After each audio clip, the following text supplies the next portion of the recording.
তোমার কি লজ্জা ঘৃণা আর হবে না? কেন? এই নিয়ে 3-3 বার মায়ের থেকে টাকা নিয়ে আসলাম ব্যবসা করার জন্য, একবার তো ব্যবসা দাঁড় করাতে পারলা না। আরে লজ্জা ঘৃণা ভয় তিন থাকতে নয়। হয়েছে, এতগুলো টাকা নিয়ে যাচ্ছ, ব্যাগটা একটু সাবধানে নিয়ে চলো।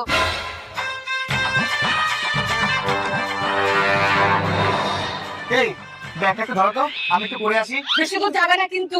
আচ্ছা।